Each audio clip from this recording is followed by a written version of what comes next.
الرحيم. أبنائنا وبناتنا طلاب الصف الثاني الإعدادي مع درس جديد من دروس العلوم الصف الثاني الإعدادي، وهو طبيعة الموجات الصوتية.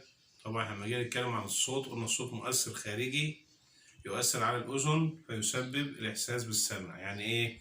يعني الصوت ده طاقة بتطلع من المصدر تعمل اهتزازات في الهواء، والاهتزازات دي بتهز طبلة الأذن وبعدين يتنقل إلى المخ في صورة موجات كهربية تتحول لصوت مرة تانية. طيب لما نيجي نتكلم على الصوت موجة ايه؟ الصوت قلنا الصوت موجة ميكانيكية. يعني ايه الصوت موجة ميكانيكية؟ يعني لا تحتاج الى وسط مادي لانتقالها ولا يمكن ان تنتشر في الفراغ. يعني مفيش حد يقدر يكلم التاني في الفضاء، يكلموا رواد الفضاء مع بعض عن طريق اللاسلكي. تاني حاجة الصوت موجة طولية، أي تنتشر على شكل تضاغطات وتخلخلات، موجات من التضاغطات والتخلخلات. بعد كده قلنا الصوت بيسمع من جميع الجهات لأنه بينتشر على شكل كرات مركزها مصدر الصوت. يعني الصوت بينتشر على شكل كرات من التضاغطات والتخلخلات مركزها مصدر الصوت. طيب بعد كده المعلومة اللي بعد كده بنقول إن الصوت سرعته 340، متوسط سرعته في الهواء 340 متر على الثانية. يبقى متوسط سرعة الصوت في الهواء 340 متر على الثانية. طيب الصوت في نوعين موجات من الصوت، موجات ذات تردد منتظم الأذن ترتاح لسماعها زي صوت الموسيقى كده، وموجات ذات تردد غير منتظم الأذن لا ترتاح لسماعها زي الضوضاء. طيب بعد كده نقول ايه هي الضوضاء؟ الضوضاء هي مستوى شدة الصوت. الضوضاء هي مستوى شدة الصوت، وحدة قياسها ايه؟ وحدة قياسها الديسيبل. يبقى إذا الضوضاء هي مستوى شدة، هي مستوى من مستويات شدة الصوت، يعني هي مستوى شدة الصوت، وحدة قياسها الديسيبل. طيب النهارده بقى هنراجع على ايه؟ هنراجع على العوامل اللي بيتوقف عليها اختلاف الصوت. الصوت يختلف من شخص لشخص آخر. طب ليه أصواتنا مختلفة ومتباينة؟ اختلاف الصوت يرجع إلى اختلاف، هنشوف كده على السبورة. اختلاف الصوت يرجع إلى 3 حاجات. عندنا أول حاجة درجة الصوت، وتاني حاجة شدة الصوت، وتالت حاجة نوع الصوت. يبقى لما اجي اقول علل اختلاف الصوت من شخص الى شخص اخر، هنقول الاختلاف: 1 درجة الصوت، 2 شدة الصوت، 3 نوع الصوت او نوع المصدر. طيب لما نيجي نتكلم على درجة الصوت نقول ايه بقى درجة الصوت؟ نقول درجة الصوت هي الخاصية التي تميز بها الأذن بين الأصوات الحادة والغليظة. تاني بقى كده نقول بقى درجة الصوت هي ايه؟ الخاصية التي تميز بها الأذن بين الأصوات الحادة والغليظة. يعني هل صوتي حاد أو غليظ؟ ده درجة الصوت. طب لما أجي أعرف شدة الصوت أقول نفس التعريف بس هنغير كلمة واحدة بس، هي الخاصية التي تميز بها الأذن بين الأصوات وبعضها من حيث ايه؟ من حيث بقى الحدة والغلظة؟ لا طبعا، من حيث القوة والضعف. القوة والايه؟ والضعف. يعني هل صوتي حاد او غليظ؟ ده درجة صوتي.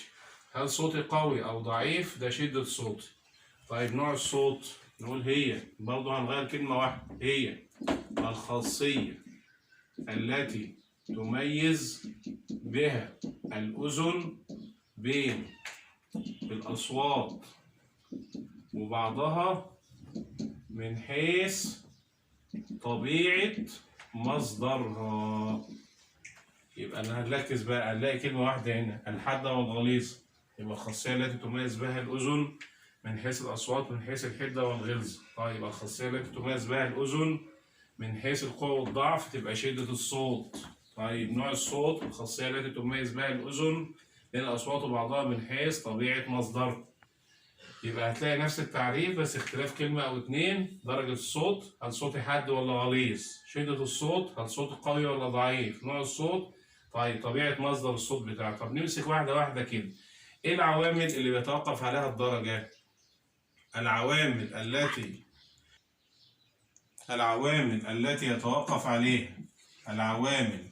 التي يتوقف عليها درجة الصوت عامل واحد. ايه هو التردد؟ طب ايه هو التردد؟ هو عدد الاهتزازات الكاملة التي يصنعها الجسم المهتز في زمن قدره ثانية. تاني، ايه هو التردد؟ وحدة قياسه ايه؟ التردد هو عدد الاهتزازات الكاملة التي يصنعها الجسم المهتز في زمن قدره ثانية. وحدة قياسه الهرتز والكيلو هرتز والميجا هرتز والجيجا هرتز. يبقى ده التردد. طب يعني ايه التردد؟ إذا زاد التردد ايه اللي يحصل بقى؟ إذا زاد التردد ايه اللي هيحصل في درجة الصوت؟ زادت درجة الصوت. ايه اللي هيحصل؟ أصبح الصوت حاد. زي مين؟ زي صوت المرأة وصوت العصافير. تمام؟ يبقى أول العامل الوحيد الذي يتوقف عليها درجة الصوت، هل صوتي حاد ولا غليظ؟ ده أول حاجة إيه؟ درجة الصوت اللي هو التردد. تردد يزيد، درجة الصوت تزيد، يصبح الصوت حاد زي صوت المرأة والعصافير. والعكس صحيح. والعكس إيه بقى؟ يعني إيه العكس صحيح؟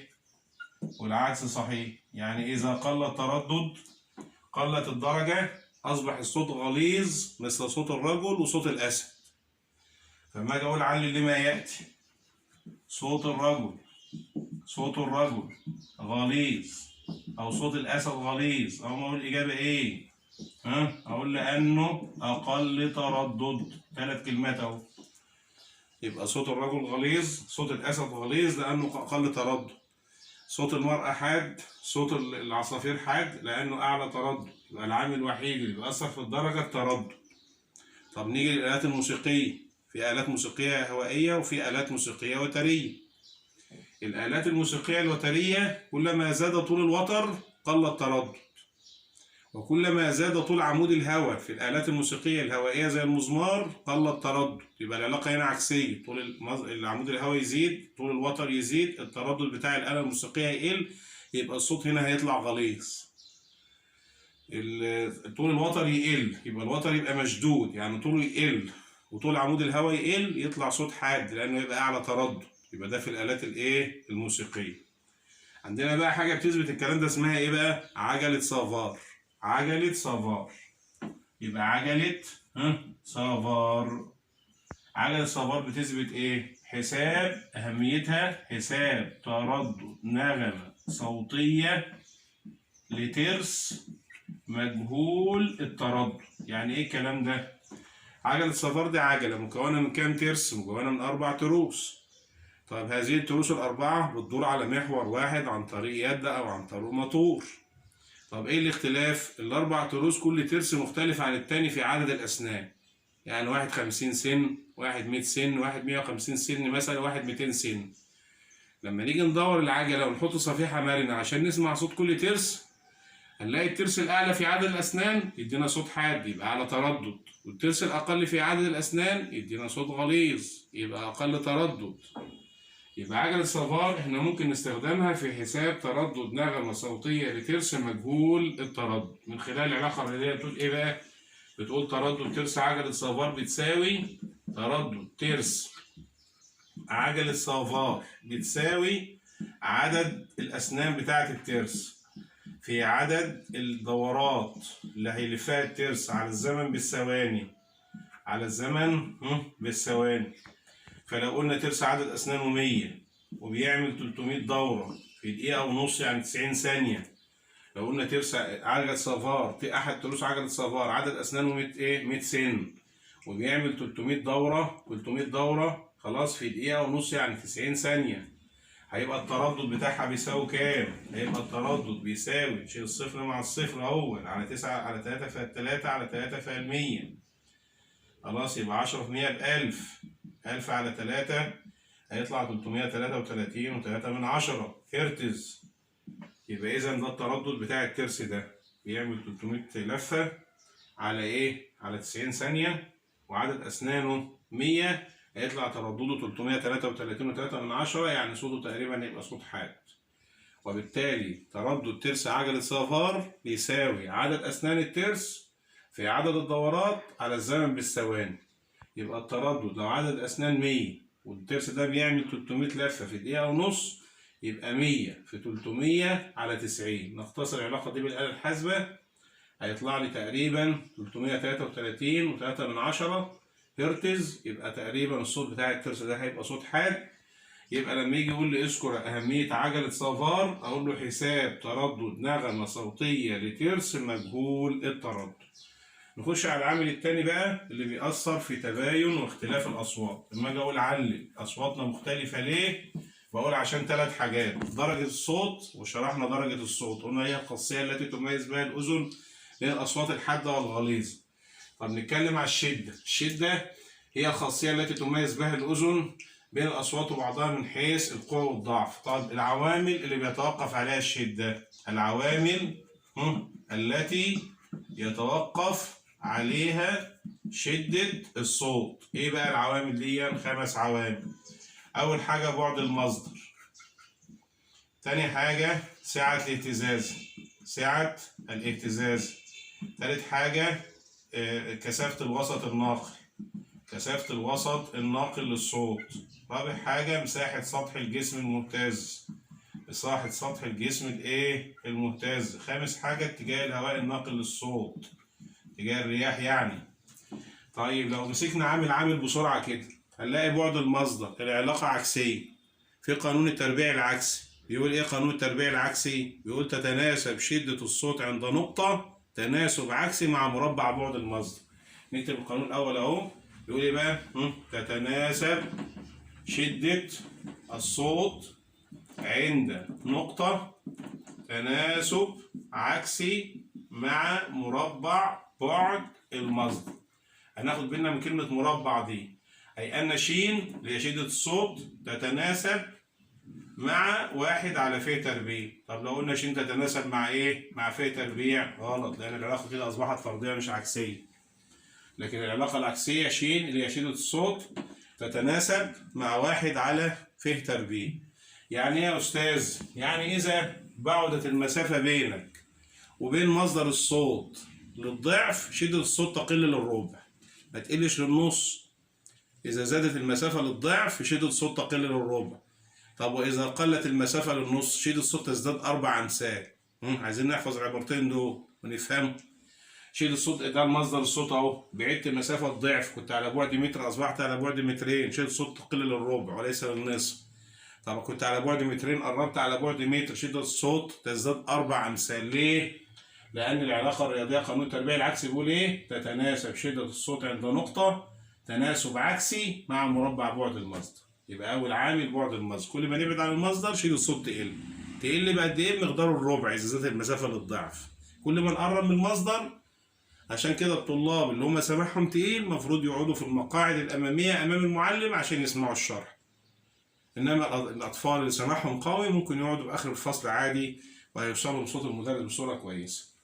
تاني عامل بيأثر في الشدة سعة الاهتزاز. في قانون بيقول ايه؟ تتناسب شدة الصوت تناسب عكسي مع مربع سعة الاهتزاز. تناسب طردي، تتناسب شدة الصوت طرديا وليس عكسيا مع مربع سعة الاهتزاز. يعني ايه الكلام ده؟ هنا تناسب ايه؟ عكسي. هنا تناسب طرد، يبقى هنا عكسي مع مربع، هنا طرد مع مين؟ مع مربع. يعني إذا زادت سعة الاهتزاز للضعف زادت شدة الصوت 4 أمثال. زادت سعة الاهتزاز للضعف زادت شدة الصوت 4 أمثال. قلت سعة الاهتزاز للنص قلت شدة الصوت للربع. طب يعني إيه؟ أنا معايا آلة موسيقية برن عليها كده، تمام؟ فبرن عليها برفق كده فهتديني صوت ضعيف. طب لو رنيت عليها جامد هتديني صوت قوي. ليه؟ عشان سعة الاهتزاز بتتغير. تالت عامل كثافة الوسط. تزداد شدة الصوت بزيادة كثافة الوسط الناقل. تزداد شدة الصوت بزيادة كثافة الوسط الناقل. تاني بقى، تزداد شدة الصوت بإيه؟ بزيادة كثافة الوسط الناقل. يعني كل ما كثافة الوسط الناقل تزيد شدة الصوت تزيد. فشدة الصوت في وسط معبأ بثاني أكسيد الكربون أقوى بكتير جدا من شدة الصوت في وسط فيه هواء، أكبر بكتير جدا من شدة الصوت ما فيهوش هواء أو الهواء فيه قليل صوت هيضعف. شدة الصوت في الحديد أقوى من شدة الصوت في الماء، وشدة الصوت في الماء أقوى من ثاني أكسيد الكربون، وثاني أكسيد الكربون كثافته أكبر من الهواء. كل ما تزيد كثافة الوسط الناقل تزيد شدة الصوت فيه. فلو أنا دلوقتي الوسط اللي أنا موجود فيه معبأ بثاني أكسيد الكربون، شدة الصوت هتزيد عن شدته في وسط معبأ بالهواء، لأن كثافة ثاني أكسيد الكربون أكبر من كثافة الهواء. تاني حاجة مساحة سطح الجسم المهتز. تزداد شدة الصوت بزيادة مساحة سطح الجسم المهتز. طب ايه الدليل؟ مكبرات الصوت والصناديق الرنانة. لو انا معايا شوكة رنانة كده، خلاص شوكة رنانة هي، وطرقتها على جسم صلب، طرفي الشوكة هيهتزوا هيطلعوا صوت ضعيف. لو جبت صندوق رنان، ده صندوق رنان، وانت حاطط الشوكة عليه، الاقي الصوت بقى قوي. ليه؟ الشوكة الرنانة بتهتز، بتطلع صوت اساسي. الصندوق الرنان هو كمان بيهتز، بدأ يطلع صوت اضافي اسمه النغمات التوافقية. مجموع النغمات الأساسية مع النغمات التوافقية عملت على زيادة شدة الصوت، وبالتالي علي لما يأتي مكبرات الصوت والصناديق الرنانة تعمل على زيادة شدة الصوت بسبب زيادة مساحة سطح الجسم المهتز. كل ما تزيد مساحة سطح الجسم المهتز كل ما يزيد شدة الصوت. فلو عندنا سماعة تسجيل صغيرة كده وسماعة كبيرة من بتاعة اللي بيستخدموها في عمل الأفراح، هتلاقي السماعة الكبيرة بتطلع له صوت قوي، لكن السماعة الصغيرة بتطلع لي صوت ضعيف. لو جبنا سماعة المحمول اللي بحطها في ودني الاقي الصوت بتاعها ضعيف جدا، لأن مساحة سطح الجسم المهتز صغيرة. فكل ما تزيد مساحة سطح الجسم المهتز تزداد شدة الصوت. نيجي العامل الخامس اللي هو اتجاه الرياح. إذا كان اتجاه مصدر الصوت في نفس اتجاه الرياح زادت شدته. يعني مصدر الصوت اللي هو الميكروفون اتجاهه كده، وبعدين اتجاه الرياح كده. إذا اتجاه مصدر الصوت في نفس اتجاه الرياح زادت شدة الصوت. بنقول إيه بقى؟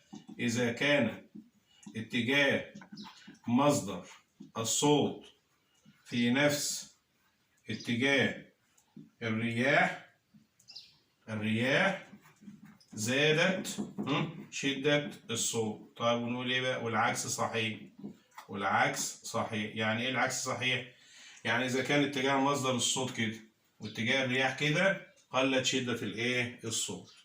يبقى انا عندي 5 عوامل بيأثروا في الشدة: بعد المصدر والعلاقة عكسية، سعة الاهتزازة والعلاقة طردية، كثافة الوسط. يعني ايه علاقة طردية؟ سعة الاهتزازة تزيد شدة الصوت تزيد، بعد المصدر يزيد شدة الصوت تقل يبقى علاقة عكسية، كثافة الوسط تزيد شدة الصوت تزيد تبقى علاقة طردية، مساحة سطح الجسم المهتز تزيد يبقى شدة الصوت تزيد يبقى علاقة طردية. أما هنا بقى إذا كان اتجاه مصدر الصوت في نفس اتجاه الرياح زاد شدة الصوت، وإذا كان اتجاه مصدر الصوت عكس اتجاه الرياح قلت شدة الصوت. يبقى العامل الأول اللي بيخلي أصواتنا مختلفة هو درجة الصوت. وقلنا الدرجة هي الخاصية التي تميز بها الأذن بين الأصوات وبعضها من حيث الحدة والغلظة. تاني عامل شدة الصوت، وقلنا الدرجة تتوقف على التردد والشدة تتوقف على 5 عوامل. نمسح بقى الكلام ده ونشوف العامل الثالث اللي بيخلي أصواتنا مختلفة، اللي هو نوع المصدر. نوع المصدر هو الخاصية التي تميز بها الأذن بين الأصوات وبعضها من حيث طبيعة مصدرها. من حيث طبيعة مصدر. فلو فرضنا إن في صوتين متساويين في الدرجة والشدة، ورغم ذلك الأذن بتقدر تميز بين الصوتين دول، يبقى أكيد هما مختلفين في نوع المصدر أو طبيعة المصدر. بنقول أي مصدر صوتي بيصدر نوعين من النغمات. أي مصدر صوتي يصدر نوعان من النغمات، ما عدا مين؟ نستثنى مين؟ الشوكة الرنانة. الشوكة الرنانة بتطلع. طيب نشوف كده الأول معلومة. في نغمة أساسية. نغمة أساسية بتكون أعلى في الشدة وأقل في الدرجة. يبقى أي مصدر صوتي زي الإنسان كده الأحبال الصوتية بتاعته بتطلع نغمة أساسية. الآلة الموسيقية الأوتار بتطلع نغمة أساسية. النغمة الأساسية دي بتكون أعلى في الشدة وأقل في الدرجة. النوع الثاني بقى اسمها نغمات توافقية. مين هي النغمات التوافقية؟ هي النغمات التي تصاحب النغمة الأساسية للمصدر لكنها أعلى في الدرجة وأقل في الشدة. يبقى لو جينا قلنا بقى الإنسان صوته هل هو نغمة أساسية ولا نغمة توافقية؟ هنلاقي عنده النغمتين. الأحبال الصوتية بتطلع نغمة أساسية، والجهاز الصوتي كله بقى اللي هو المنطقة دي كده بتطلع النغمات التوافقية. طب إيه الفرق بينهم؟ النغمة الأساسية أعلى في الشدة وأقل في الدرجة. النغمات التوافقية بتبقى أعلى في الدرجة وأقل في الشدة. طب المصدر اللي بيطلع نغمة أساسية وبيطلع نغمات توافقية بنسمي النغمة بتاعته إيه؟ نغمة مركبة. فلو قلت علل لما يأتي، علل نغمة صوت الإنسان نغمة مركبة. أحبائنا بقى يجاوبوا يقولوا إيه؟ لأنها نغمة أساسية مصحوبة بإيه؟ بنغمات توافقية. لأنها نغمة إيه بقى؟ أساسية مصحوبة بنغمات توافقية. عشان كده نسمي صوت الإنسان وصوت الآلة الموسيقية كل الآلات الموسيقية نغمات مركبة. طب إيه المصدر الوحيد بقى اللي بيطلع لي نغمة أساسية من غير نغمات توافقية؟ المصدر الوحيد اللي بيطلع نغمة أساسية من غير نغمات توافقية هي الشوكة الرنانة. بتطلع إيه بقى؟ بتطلع نغمة أساسية غير مصحوبة بنغمات توافقية. يبقى أنا عندي بقى صوتي حاد ولا غليظ ده درجته، ودي تتوقف على التردد. كلما زاد التردد زادت الدرجة، أصبح الصوت حاد مثل صوت المرأة. كلما قل التردد قلت الدرجة، أصبح الصوت غليظ مثل صوت الرجل. ثم شدة الصوت، الخاصية التي تميز بها الأذن بين الأصوات وبعضها من حيث القوة والضعف. هل الصوت يقول قوي ولا ضعيف؟ شدة الصوت. طيب وحدة قياس شدة الصوت إيه؟ وحدة القياس في الشدة تمام الوات لكل متر إيه؟ مربع. طب قال لي وحدة قياس الضوضاء، وحدة قياس الضوضاء أقول له إيه؟ أقول له الديسيبل. خلاص يبقى وحدة قياس الضوضاء الديسيبل. لكن وحدة قياس شدة الصوت الوات لكل متر إيه؟ مربع. طب نوع الصوت، الخاصية اللي بتميز بقى الأذن بين الأصوات وبعضها من حيث طبيعة مصدرها. آخر معلومة بقى في الدرس ده، هنقسم الموجات الصوتية إلى 3 أنواع. هنقسم إيه بقى أحبابنا كده؟ هنقسم الموجات الصوتية أو الموجات السمعية إلى 3 أنواع. إيه بقى التقسيمة؟ نشوف كده. الموجات السمعية، خلاص عندنا موجات دون سمعية، موجات تحت سمعية نسميها تحت سمعية ونسميها دون السمعية. موجات سمعية، موجات إيه؟ سمعية. خلاص موجات فوق سمعية، موجات فوق سمعية ويسموها فوق الصوتية. تمام، فوق السمعية صح وفوق الصوتية صح. طب مين هي التحت سمعية؟ هي الموجات التي يقل ترددها عن 20 هرتز، يعني 19 18 واحنا نازلين. طيب زي مين؟ قال لك أصوات بعض الرياح قبل سقوط الأمطار.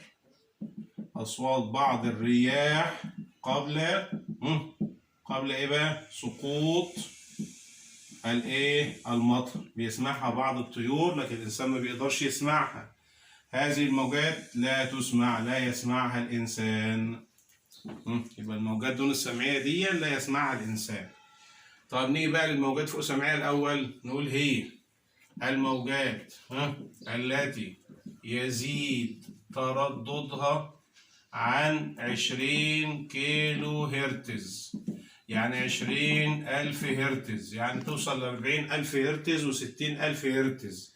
زي مين؟ صوت السونار اللي هو الجهاز اللي عند الطبيب اللي بيقدر يصور الجسم من الداخل، واللي موجود في السفن عشان يعرف الأعماق ويعرف الحاجات اللي تايهة في الأعماق ويعرف أسرار السمك. وصوت الخفاش عندما يطير ليلا يطلع موجات فوق سمعية. وصوت الدولفين وهو بيسبح في المية، كل دي أصوات موجات فوق سمعية الإنسان لا يسمعها. وزي مين بقى؟ وزي أصوات الزلزال، يعني الزلزال بيطلع موجات فوق سمعية الإنسان ما يقدرش إن هو يسمعها، في حين إن بعض الكائنات زي الكلاب والدولفين والخفافيش تقدر تسمع فوق 40,000 هرتز، عشان كده تقدر تسمع أصوات الإيه؟ الزلازل. يبقى دي يسموها موجات فوق السمعية وفوق الصوتية. الموجات تحت السمعية أقل من 20 هرتز، ودي أكتر من 20,000 هرتز. مين بقى هو الإيه؟ الموجات السمعية اللي هو الصوت المسموع.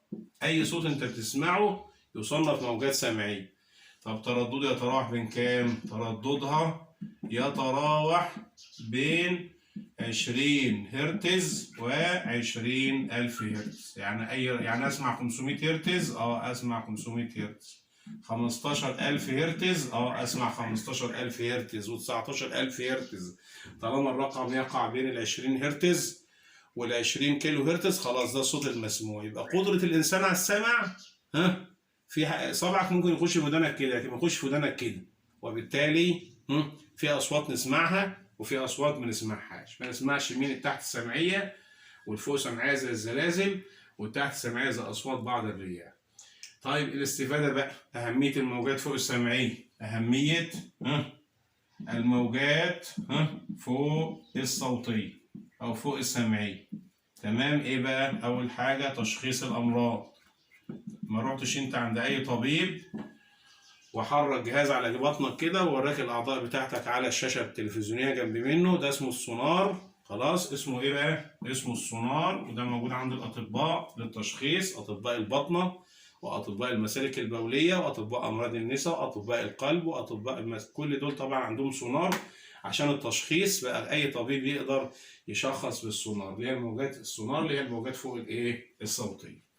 تاني حاجة طبيا برضو معرفة نوع الجنين، معرفة نوع وجنس الجنين في رحم الأم عن طريق السونار. برضو الأم الحامل بعد الشهر ونص 3 شهور تروح للطبيب يقدر يوريها الجنين هل هو ذكر ولا أنثى في الشهر الثالث من الحمل، أو قبل كده أو بعد كده بشوية يقدر الطبيب عن طريق السونار برضو يوريها جنس المولود. برضو طبيا تفتيت حصوات الكلى والحالب والمثانة، كل ده استخدام طبي.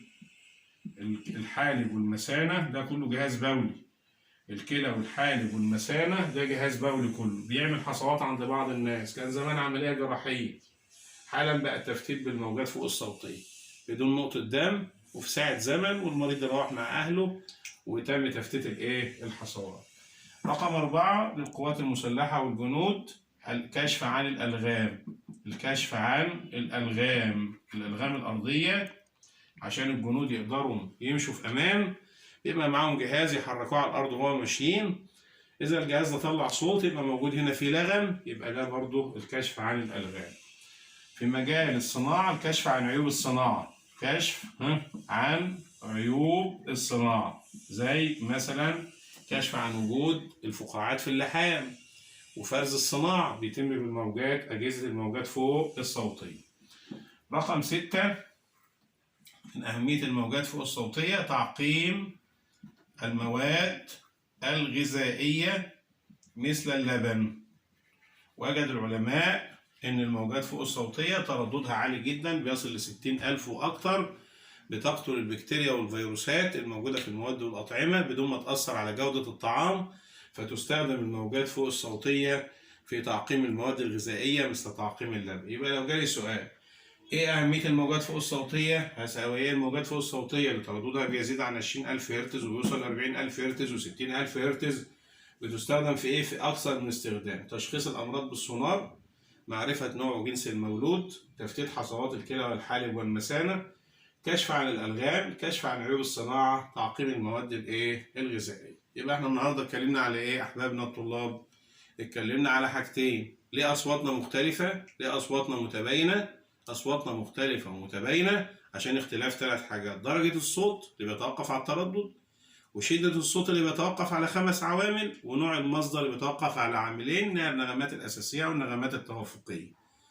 وبعد كده قسمنا الموجات السمعية إلى موجات تحت سمعية أو دون سمعية اللي يقل ترددها عن 20 هرتز، وإلى موجات فوق سمعية اللي بيزيد ترددها عن 20 كيلو هرتز، وإلى الموجات السمعية اللي ترددها بيتراوح بين 20 هرتز و20 كيلو هرتز. وختمنا الدرس النهارده أحبائنا الطلاب بأهمية الموجات فوق الصوتية، اللي هي تشخيص الأمراض بالسونار ومعرفة يبقى ده استخدام طبي وده استخدام حربي وده استخدام في الصناعة وده استخدام في تعقيم المواد الغذائية. إلى اللقاء إن شاء الله في حلقة قادمة من دروس الصف الثاني الإعدادي في مادة العلوم. انتظرونا إن شاء الله في حلقة قادمة، والسلام عليكم ورحمة الله وبركاته.